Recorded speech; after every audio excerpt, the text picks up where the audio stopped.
पुराने युगों में जब हमारे भगवान राम सीलोन के डीमन गॉड के साथ युद्ध कर रहे थे, राम ने समुद्र पर पुल बनाया और सीलोन को भारत के साथ जोड़ा था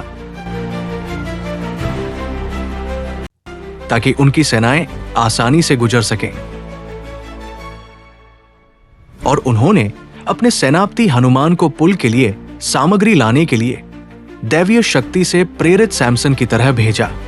2 दिनों में हनुमान ने 1500 मील दूर हिमालय तक पहुंचे और 200 मील ऊंचे पहाड़ों की श्रृंखला को अपने कंधे पर ले लिया और इसके साथ सीलोन की ओर चल पड़ा। आप स्वयं जानते होंगे कि देवताओं की शक्ति के बिना हनुमान उन पर्वतों को सीलोन तक नहीं ले जा सकते थे। आप जानते हैं कि यह उसकी अपनी शक्ति से नहीं किया गया था, इसलिए आप जानते हैं कि यह देवताओं की शक्ति से किया गया था। जैसे आप जानते हैं कि शिमशोन ने अपनी शक्ति से नहीं बल्कि दैवीय शक्ति से द्वार बनाए थे। ये सारी बातें एक साधु मार्क ट्वेन से कह रहा था जब वो भारत आए थे, क्योंकि वेस्ट में ये एक बहुत बड़ा सवाल बन रहा था कि भारतीय क्रिश्चियनिटी को क्यों नहीं अपना रहे हैं। मार्क ट्वेन ने ईसाई मिशनरियों, हिंदू साधुओं और नेटिव से बातें करके एक लेख लिखा। इस लेख में वो लिखते हैं कि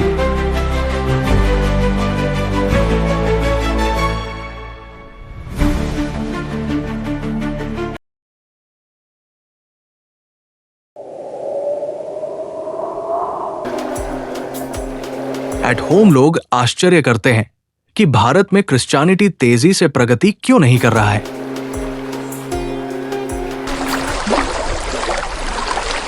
वेस्ट में यह माना जाता है कि भारतीय आसानी से विश्वास कर लेते हैं और उन्हें मिरेकल्स पर भरोसा है और वे उनका स्वागत करते हैं। फिर वे तर्क देते हैं चूंकि भारतीय आसानी से विश्वास कर लेते हैं, इसलिए उनके सामने क्रिश्चियनिटी रखिए, बाइबल के मिरेकल से सच्चाई की पुष्टि कीजिए और वे फिर संदेह नहीं करेंगे। निष्कर्ष ये है कि चूंकि भारत में क्रिश्चियनिटी उदासीन प्रगति कर रहा है, इसलिए दोष हमारा है। हम सिद्धांतों और मिरेकल्स को प्रस्तुत करने में फॉर्चुनेट नहीं हैं, लेकिन सच तो यह है कि हम किसी भी तरह से उतने वेल इक्विप्ड नहीं हैं जितना वे सोचते हैं।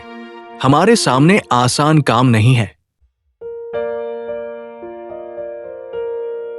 सैन्य रूप से हम अपनी बंदूकों में अच्छे बारूद के साथ दुश्मन के खिलाफ भेजे जाते हैं, लेकिन रिलीजियसली हमारे मिरेकल्स प्रभावी नहीं हैं। हिंदू के पास अपने खुद के और भी असाधारण मिरेकल्स हैं। उनके अपने धर्म के सभी मिरेकल्स सिद्ध और स्थापित हैं। जब मैंने भारत में अपना काम शुरू किया तो मैंने अपने काम में आने वाली कठिनाइयों को बहुत कम आंका था। सुधार में ज्यादा समय नहीं लगा।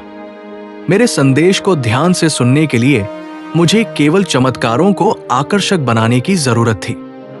मैंने पूरे आत्मविश्वास के साथ सैमसन द्वारा किए गए चमत्कारों के बारे में बताया, जो अब तक का सबसे शक्तिशाली व्यक्ति था।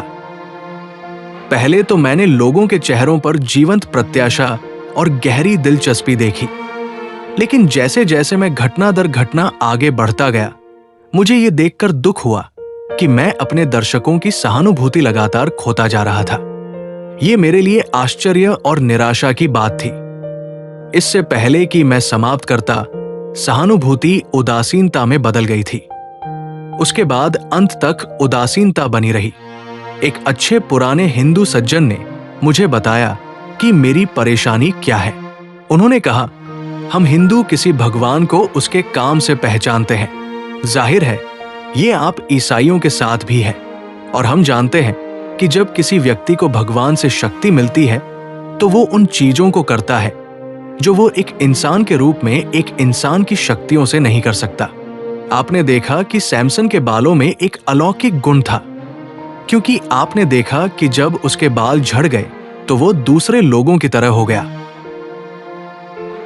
दुनिया में कई राष्ट्र हैं और राष्ट्रों के प्रत्येक समूह के अपने देवता हैं। प्रत्येक समूह अपने देवताओं को सबसे शक्तिशाली मानता है। मनुष्य एक कमजोर प्राणी है और उसे देवताओं की सहायता की आवश्यकता है। क्या वह अपना भाग्य कमजोर देवताओं के हाथों में सौंप देगा, जबकि उससे अधिक शक्तिशाली देवता मिल सकते हैं? ये मूर्खता होगी। अगर वह अपने देवताओं से अधिक शक्तिशाली देवताओं के बारे में सुनता है तो उसे अनसुना नहीं करना चाहिए। फिर वो कैसे तय करेगा कि कौन से देवता अधिक शक्तिशाली है? अब जब हम ये तुलना करते हैं तो हमारे देवता अपने कार्यों से सबसे मजबूत, सबसे शक्तिशाली है। इसलिए किसी अन्य राष्ट्र के देवताओं की ओर हम आकर्षित नहीं होते हैं। तुम्हारे शिमशोन को अलौकिक शक्ति दी गई थी और उसने घुंघरू तोड़ दिए और गधे की जबड़े की हड्डी से हजारों लोगों को मार डाला और शहर के फाटकों को अपने कंधों पर उठा लिया, तो तुम चकित हो गए और भयभीत भी, क्योंकि तुमने उसकी शक्ति के दिव्य स्रोत को पहचान लिया। लेकिन इन बातों को हिंदू के सामने रखना लाभदायक नहीं होगा, क्योंकि वे इनकी तुलना हनुमान द्वारा किए गए कार्य से करेंगे, जब हमारे देवताओं ने अपनी दिव्य शक्ति उनकी मांसपेशियों में भर दी थी। बहुत पुराने समय में जब हमारे भगवान राम सीलोन के राक्षस देवता के साथ युद्ध कर रहे थे, राम ने उन्हें समुद्र पर पुल बनाने और सीलोन को भारत से जोड़ने का विचार दिया, ताकि उनकी सेनाएं आसानी से पार कर सकें। और उन्होंने अपने सेनापति हनुमान को, जो आपके अपने सैमसन की तरह दिव्य शक्ति से प्रेरित थे, पुल के लिए सामग्री लाने के लिए भेजा। 2 दिनों में हनुमान ने 1500 मील की दूरी तय करके हिमालय की ओर प्रस्थान किया और अपने कंधे पर 200 मील लंबी उन ऊंची पहाड़ियों की एक श्रृंखला ली और उसके साथ सीलोन की ओर चल पड़े। रात का समय था और जब वो मैदान से गुजर रहा था, गोवर्धन के लोगों ने उसके कदमों की गड़गड़ाहट सुनी और महसूस किया कि धरती उसके नीचे हिल रही है, और वे भागकर बाहर आए और वहां उनकी बर्फीली चोटियां स्वर्ग तक पहुंच गई थी। उन्होंने हिमालय को गुजरते देखा, और जब यह विशाल महाद्वीप पृथ्वी को ढकता हुआ आगे बढ़ रहा था, तो इसकी ढलानों पर उन्हें हजारों सोए हुए गांवों की टिमटिमाती हुई रोशनी दिखाई दे रही थी, और ऐसा लग रहा था जैसे नक्षत्र आकाश में जुलूस के रूप में चल रहे हों। आपको खुद ही पता होना चाहिए कि हनुमान उन पहाड़ों को देवताओं की शक्ति के बिना सीलोन तक नहीं ले जा सकते थे। आप जानते हैं कि ये उसके अपने बल से नहीं हुआ था, इसलिए आप जानते हैं कि ये देवताओं के बल से हुआ था। जैसे कि आप जानते हैं कि शिमशोन ने अपने बल से नहीं बल्कि दैवीय बल से द्वारों को खोला था। मुझे लगता है कि आपको 2 बातें माननी चाहिए। पहली, शहर के द्वारों को अपने कंधों पर उठाकर सैमसन ने हमारे देवताओं पर अपने देवताओं की श्रेष्ठता स्थापित नहीं की।